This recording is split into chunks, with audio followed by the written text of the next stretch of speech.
Good evening, good morning बच्चों, good morning. आज हम लोग डिस्कस कर जा रहे हैं जेईई मेंस 2025 का आज जो मॉर्निंग में क्वेश्चंस आए उसको। ठीक है, अब इससे तुमको फायदा ये मिलेगा कि जिन बच्चों का अब कल या परसों पेपर जब भी है तो इन जो क्वेश्चंस हम डिस्कस करेंगे जिस चैप्टर के हैं और उस जिस टॉपिक से क्वेश्चन आए हैं बहुत ज्यादा चांसेस होता है कि उसी टॉपिक से क्वेश्चन पूछा जाएगा। ठीक है, तो तुम लोगों को करना क्या है, जो भी क्वेश्चन हम यहाँ डिस्कस करेंगे उस चैप्टर को आइडेंटिफाई करके उस टॉपिक को थोड़ा सा अच्छे से रिवीजन कर लेना। ठीक है, एकदम 100% वही क्वेश्चन आए या फिर उसी टॉपिक से आए ऐसा जरूरी नहीं है, आ भी सकता और नहीं भी आ सकता, लेकिन थोड़ा सा तुमको आइडिया मिल जाएगा कि इस बार इस टॉपिक से क्वेश्चन ज्यादा पूछे जा रहे हैं। चलो बिना टाइम बर्बाद किए हुए हम पहला क्वेश्चन अपना डिस्कस करते हैं। पहला क्वेश्चन क्या है बेटा, पी एंड सी का है, जिसका चैप्टर क्या है, पी एंड सी चैप्टर का है ये। और ये क्या है, ए 5 letters word is to be made using any distinct 5 letters such that middle term is m and letters should be in increasing order। ध्यान से देखना, पहला बात तो तुम्हें 5 लेटर्स का बनाना है, 1 2 3 4 5, 5 बॉक्स हमने ड्रॉ कर लिया। एक बात इसमें पता है क्या है, कभी भी हमने ऐसे क्वेश्चंस किए हैं पीएनसी में तो उसमें हमें एक वर्ड दिया जाता है कि ये वर्ड है, इसमें जितने भी लेटर्स यूज हुए इनका यूज करके तुम हमको आंसर बताओ। ठीक है, लेकिन यहाँ पे कोई वर्ड नहीं दिया गया है, बस बोला गया है कि 5 लेटर्स वर्ड बनाना है, यानी अब तुम्हें वो पूरे 26 अल्फाबेट यूज करने पड़ेंगे। ठीक है, यानी वहां पे टोटल तुम्हारे पास कितने होते हैं, 26।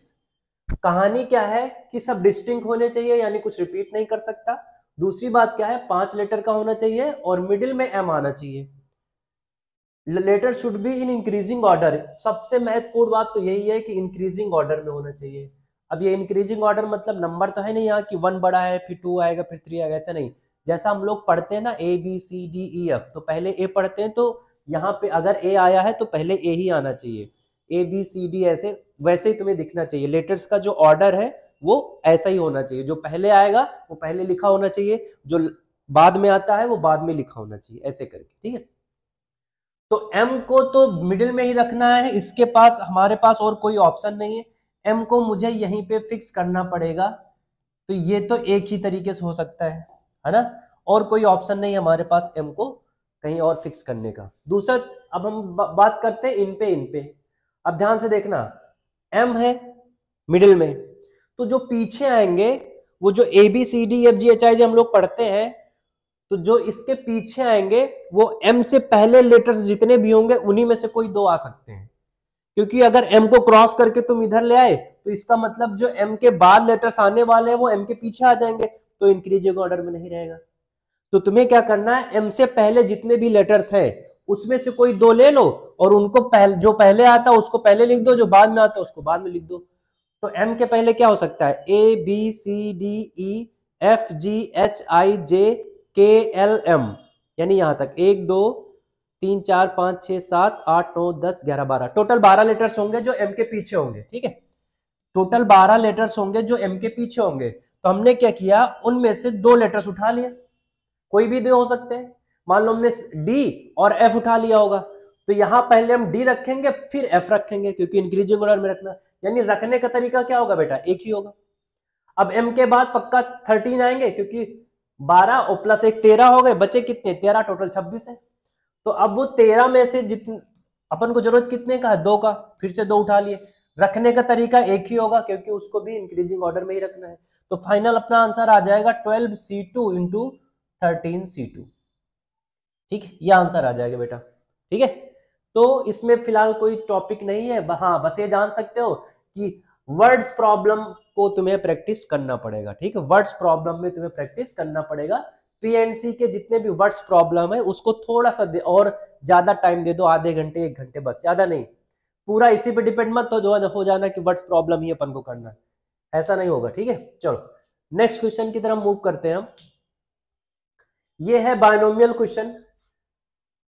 अच्छा, यहाँ पे पता है क्या दिक्कत है, इन्होंने बोला था कि सिलेबस में ये वाली प्रॉब्लम्स होती है ना, ये नहीं आएंगी, लेकिन बायनोमियल कोएफिशिएंट का सीरीज, समेशन, ये सब नहीं पूछा जाएगा। लेकिन देखो यहाँ पे पूछ लिया गया है, अब कोई भरोसा नहीं है कहां से क्वेश्चन आ जाए। ठीक है, तो अगर तो छोटा मोटा टॉपिक कोई डिलीटेड है तो उसको भी कवर कर ही लो, क्या फर्क पड़ेगा उसमें, 2 मिनट का बात है। चलो अब इसको सॉल्व करते हैं। विद्यार्थी देखो ध्यान से, कभी भी अगर तुम्हें ये समेशन मिलेगा तो एनसीआर केवल होना चाहिए, उसके बगल में कोई कोएफिशिएंट नहीं होना चाहिए, वो भी वेरिएबल वाला, है ना। एनसीआर होना चाहिए। ये भी ये कोएफिशिएंट है लेकिन वेरिएबल है, देखो इसमें भी आर है, तो ये सॉल्व नहीं होता है, ठीक। क्योंकि हमको पता है जो भी हम कोएफिशिएंट का आंसर निकालते हैं ना, वो हम कोशिश करते हैं कि वो ऐसे कन्वर्ट हो जाए। तो आर की वैल्यू 0 से कहां तक ले जाते हैं, एन, तो इसके हिसाब से हमारा आंसर आता है 2 की पावर n, ठीक है। तो हम ये कोशिश करते हैं, और यहाँ पे देखो क्या है, केवल एनसीआर है, तो इसमें भी हम यही कोशिश करेंगे कि क्या आ जाए, एनसीआर आ जाए, लेकिन ये एनसीआर है नहीं, इसको अपन को गायब करना है। इसको तुम दो तरीके सॉल्व कर सकते हो। एक तरीका ये है कि भैया इसको तुम क्या करो, एक्सपेंड कर दो, इसको एक्सपेंड कर दो, तो हो सकता है कुछ कैंसिल वैंसिल हो जाए, ठीक है, कैंसिल हो जाएगा, फिर एक नया एनसीआर बन जाएगा, और फिर उसको तुम उसके साथ यूज कर सकते हो। अगर तुम्हारे पास बहुत ज्यादा दिमाग है, बहुत ज्यादा सोचने वाले हो, तो तुमको एक फॉर्मूला याद होगा कि एनसीआर को तुम ऐसे भी लिख सकते हो, ऐसे लिख सकते हो, है ना, यानी n अपॉन आर कर दिया और एक एक कम कर दिया। तो अगर तुम ऐसे लिख सकते हो तो तुम इधर से भी तो आ सकते हो। अब देखो ध्यान से, यहां पे लिखा है 11c 2r प्लस 1। हमने क्या किया, पहले से यहां पे 2r प्लस 2 तो था ही, हमने क्या किया, बस 11 से एक ज्यादा क्या होता, 12, 12 से मल्टीप्लाई किया, 12 से डिवाइड किया। तो अब देखो इस फॉर्मूले के हिसाब से ये लिखा हुआ n अपॉन आर, यानी इससे एक कम 12 और इससे एक कम ये, और ये दोनों जुड़ के क्या बन जाएंगे, एक एक जुड़ जाएंगे यहाँ पे। तो इसकी जो वैल्यू होगी वो हो सकती है 11 प्लस 1 कितना, 12, और 2r प्लस 2। क्या विद्यार्थी लोग को समझ में आया, और यहाँ पे 1/12 इतना लिख सकते हो क्या, यानी इसके जगह पे तुम ये लिख दो। तो ये तो अब कांस्टेंट आ गया, ये बाहर चला जाएगा, अब सिर्फ एक सीआर अपने पास बच गया, सॉल्व हो सकता है। अब इसको मैं हटा रहा हूं यहां से, यहां पे हमने क्या रख दिया, 1/12 12c 2r प्लस 2, ठीक है। 1/12 को बाहर कर लेते हैं, आर की वैल्यू 0 है, यहां पे रख दे रहे हैं ना आंसर, इसको रख दे रहे हैं ना, आर की वैल्यू 0 1 2 3 4 5 रखने, रख दे रहे हैं डायरेक्ट, ठीक है। तो यहां पे हमने क्या किया, 1/12, अब यहाँ पे आर की वैल्यू 0 रख दो, आर की वैल्यू 0 रख दो तो कितना आ जाएगा 12c2 प्लस आर की वैल्यू 1 रख दो, 1 रखोगे तो कितना आ जाएगा 12c4, फिर आर की वैल्यू यहाँ पे रख दो 2, 1 रखा ना, हाँ 2 रख दो, 2 प्लस 2 4 और प्लस 2 6, 12c6, ऐसे करके इसको हटा देते हैं, ये तो तुम लोग समझ ही गए हो, 12c6 प्लस, और यहां पे आर की वैल्यू क्या रख देंगे, आप 3 रख चुके ना, 2, हाँ 3 रख दो, 6 8 हो जाएगा, और फिर यहां पे 4 रख दो, 4 रखोगे तो 10 आ जाएगा, और फिर 5 रखोगे तो 12 आ जाएगा, यानी 12c12 यहां तक आ गया, ठीक है। अब ध्यान से देखना, इसका भी कोई डायरेक्ट फार्मूला तुमको नहीं पता है, ठीक, इसका भी कोई डायरेक्ट फार्मूला नहीं पता है। इसमें तुम्हें देखो गायब है, 12c0 गायब है, 12c2 12c4 12c6 12c8 12c10 12c12। अब इसमें तुम्हें एक फार्मूला ये भी पता होना चाहिए कि इवन वाले जो होते हैं और जो ऑड वाले होते हैं, ये बेटा बाइनोमियल में तुमने पढ़ा होगा, अगर इतना भी नहीं पता है तो तुमको पढ़ने की जरूरत भी नहीं है फिर, है ना, क्यों फालतू में इतना परेशान हो रहे हो। तो यहाँ पे आंसर क्या आ जाता है, 2 की पावर n-1, ठीक है। जितने इवन वाले होते हैं, अगर टोटल दोनों का सम करोगे तो 2 की पावर n आएगा, अगर केवल इवन वालों का सम करोगे या केवल ऑड वालों को सम करोगे तो आंसर आएगा 2 की पावर n-1। अगर ये नहीं पता है तो तुम्हें जेईई मेंस पेपर देना नहीं है फिर, ठीक है, आराम से घर में एंजॉय करो। अब ध्यान से देखो, यहाँ पे क्या इवन वाले तो है, टोटल 12 तक ही गया है, लेकिन 0 वाला गायब है। तो इसमें एक काम करो, यहाँ पे तुम 12c0 ऐड करो और 12c0 सब्ट्रैक्ट कर दो। 12c0 हमने ऐड कर दिया और 12c0 हमने सब्ट्रैक्ट कर दिया। अब जो इसका आंसर है ना, इसका आंसर आ जाएगा 2 की पावर 12-1, बाहर 1/12 बाहर है, कॉमन है, और यहाँ पे इसका आंसर क्या आ जाएगा -1। अब इसको सिंप्लीफाई करने ना, जो आंसर आना होगा आ जाएगा, ठीक। मेरा जो मेन मकसद है वो ये नहीं है कि आंसर निकालना, हमारा मेन मकसद ये है तुमको चीजों को समझाना। और ये मैंने देखा था कि बोला गया था कि बाइनोमियल कोएफिशिएंट का समेशन वगैरह एग्जाम में नहीं आएगा, लेकिन आ गया। ठीक है, चल अब नेक्स्ट बढ़ते आगे, दूसरे क्वेश्चन की तरफ बढ़ते अपने। क्या बात है, ये है इफ e की पावर 5 टाइम्स ln x का whole square plus 3 is equal to x की power 8, then product of all. अरे बाप रे, प्रोडक्ट पूछा गया है। इसका मतलब पता है क्या है, इसको तुम ग्राफ से नहीं कर सकते हो। अगर ये पूछा जाता नंबर ऑफ सॉल्यूशन बताओ, तो हम 99% इसको ग्राफ से ही स्टार्ट करते, लेकिन यहाँ पे प्रोडक्ट पूछा गया है। इसका मतलब तुम्हें रूट्स निकालना पड़ेगा और निकालने के बाद उसका प्रोडक्ट करना पड़ेगा। बात समझ में आ रही है क्या विद्यार्थी? तो अब सबसे पहले कोशिश करते हैं इसको रूट्स निकालने के लिए। अच्छा, रूट्स निकालने के लिए हमको पता है कि दोनों तरफ बराबर चीजें लिखी होनी चाहिए। इधर एक्सपोनेंशियल लिखा हुआ है और इधर अलजेब्रिक फंक्शन लिखा हुआ है। तो पहले दिमाग लगा के इसको क्या करो, बराबर करने की कोशिश करो।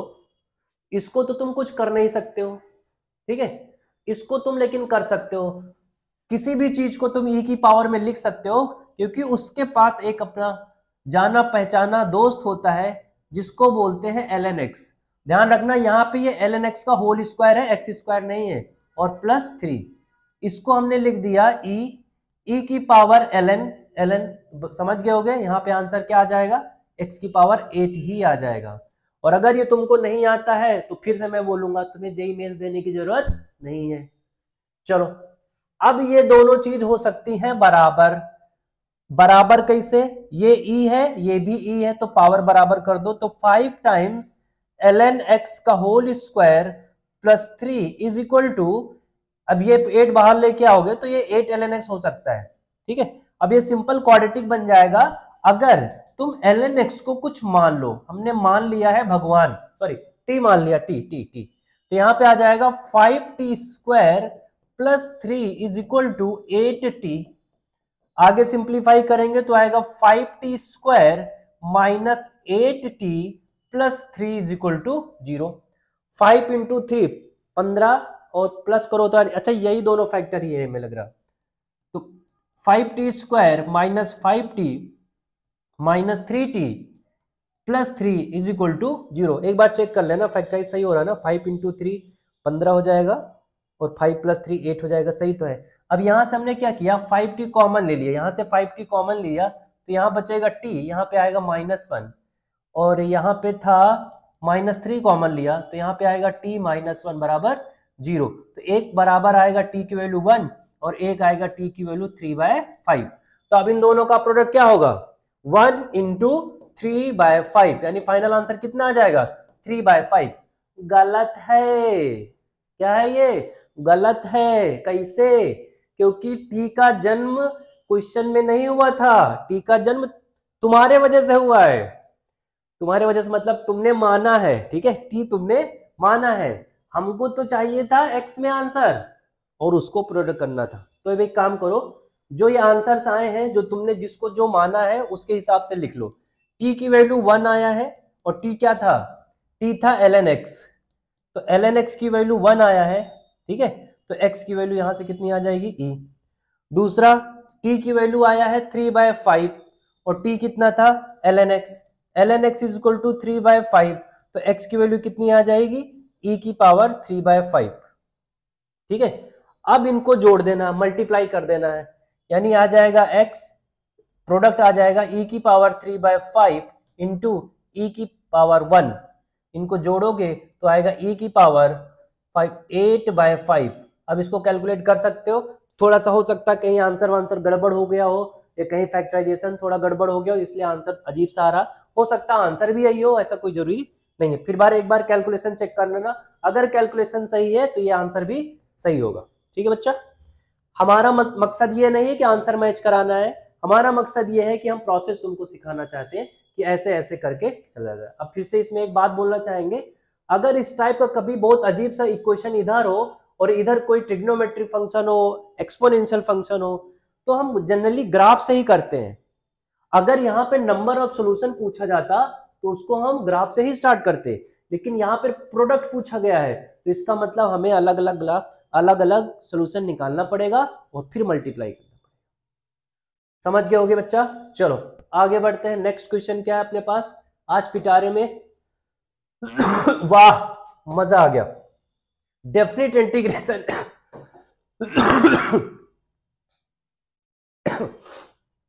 ये तो बड़ा अजीब सा है यार, कई बार सॉल्व करना पड़ेगा क्या? चलो एक सॉल्व करते हैं, पहले इसको निकालते हैं ना।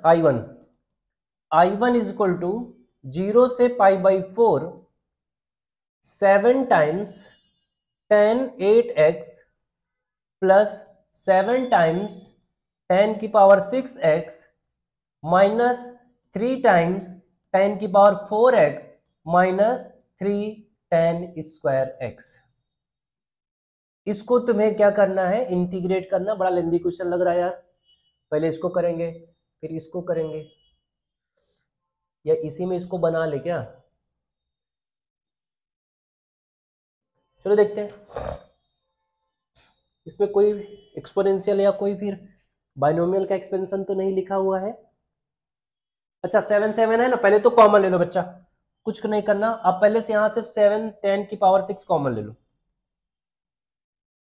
अब यहां पे आ जाएगा 7 10 की पावर 6 यानी tan स्क्वायर x, और यहां पे आ जाएगा +1। अरे खत्म हो गया तो चुक जाएगा।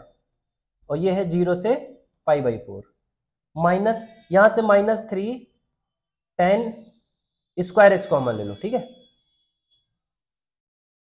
हाँ इसको कॉमन ले लेते हैं, तो यहां पे आ जाएगा tan स्क्वायर x और यहां पे आ जाएगा +1 इंटू dx। चलो अब दोनों से tan स्क्वायर x, अच्छा इसको sec स्क्वायर x रख देते हैं और दोनों से वो कॉमन ले लेते हैं, ठीक है। तो एक बन जाएगा यहाँ पे sec स्क्वायर x। इसको अरे यार ये तो स्लाइड, अरे और शिट, चलो रुक गया, ये तो ऊपर भी नहीं जाएगा। चलो एक काम करते हैं, इसको हम हटा देंगे थोड़ी देर। यहाँ पे आ गया tan ये, और ये sec स्क्वायर x बन जाएगा, इसको हमने कॉमन ले लिया, तो यहाँ पे आ जाएगा 7 times tan 6x minus 3 tan square x, ठीक। और ये कहाँ से कहाँ तक जाएगा? 0 से π/4। अरे यार अब तो कोई दिक्कत ही नहीं है, tan x को t मान लो, ये sec स्क्वायर dx dt बन जाएगा। तो हमने क्या किया इस क्वेश्चन में, tan x को t मान लिया। tan x को t माना तो sec स्क्वायर dx dt बन जाएगी, तुमको पता ही होगा। अगर नहीं पता है तो तुम्हें जेई मेंस देने की जरूरत नहीं है। यहाँ पे कितना आ जाएगा? 0 से π/4, यहाँ पे आ जाएगा 7 इंटू टी की power 6 minus 3t square into dt, ठीक है बेटा। अब तुमने t माना है तो लिमिट भी हम चेंज कर दे रहे हैं। x की वैल्यू 0 रखोगे तो t की वैल्यू 0, x की वैल्यू π/4 रखोगे तो t की वैल्यू 1। तो हमने लिमिट यहाँ पे हटा दिया है 1। अब हमें बाद में कुछ सोचने की जरूरत नहीं है, यही आंसर आ जाएगा। चलो इसको इंटीग्रेट करोगे आएगा t की पावर 7 अपॉन 7, 7 7 कैंसिल हो जाएगा। यहां से आ जाएगा t की पावर 3 अपॉन 3, 3 3 कैंसिल हो जाएगा। तो यहाँ पे आ जाएगा कुछ ऐसा। हमें लिमिट रखना 0 से 1, 1 माइनस 1, अरे बाप रे 0 0 0 हो जाएगी तो 0। अरे यार भैया ये तो वैल्यू 0 है, ठीक है, ये क्या है? 0 है। अब इसको हटाते हैं हम, यानी I1 की वैल्यू तो 0 आ गया। तो एक बात तो हमको कंफर्म है कि भैया ये तो खत्म हो गया, ये तो 0 हो गया, यानी सिर्फ हमें 12 टाइम I2 की वैल्यू चाहिए। अब अच्छा तुम कर लेना, इसको मान लो फर्स्ट और इसको मान लो सेकंड। सेकंड मतलब हमको नहीं पता तुम क्या करते हो, हम इसको इसलिए मान रहे हैं कि ये हमें इंटीग्रेट करना है और इसको हमें डिफरेंशिएट करना है। ये रूल तुमने सीखा होगा डेफिनेट में, कभी भी x आता है और बगल में कोई ऐसा फंक्शन हो जो डिफरेंशिएशन से खत्म हो जा रहा हो तो उसको हम डिफरेंशिएट ही करते हैं। तो इसको हमने मान लिया फर्स्ट, मतलब इसको हम डिफरेंशिएट करेंगे और इसको हम इंटीग्रेट करेंगे। आगे चेक करना आंसर आ जाएगा, क्योंकि कुछ दिन बाद यही बनेगा एक और, तो इसकी वैल्यू तो 0 है ही है। I2 कैलकुलेट कर लेना। इतना तो तुमको आता ही होगा यार, इतना हम सिखाने तुमको आए भी नहीं यहाँ। अरे मोरी मैया खत्म हो गया क्या? 2-3 क्वेश्चन और थे यार, हमें लग रहा पीपीटी में सेव नहीं हुआ। चलो कोई नहीं, बाकी के 4 जो भी क्वेश्चंस हमको मिलेंगे अभी हम उसको अपलोड कर देंगे शाम तक, ठीक है बेटा। इसको अच्छे से ध्यान रखना, कॉन्सेप्चुअल प्रॉब्लम्स आ रही हैं तो अच्छे से रिवीजन करो। फार्मूले तो जरूरी है ये, लेकिन फार्मूले अप्लाई कैसे कैसे कर सकते हो ये भी जरूरी है। अच्छे से पढ़ो, मेहनत करो, टॉपिक कवर करते रहो। Bye bye, good night.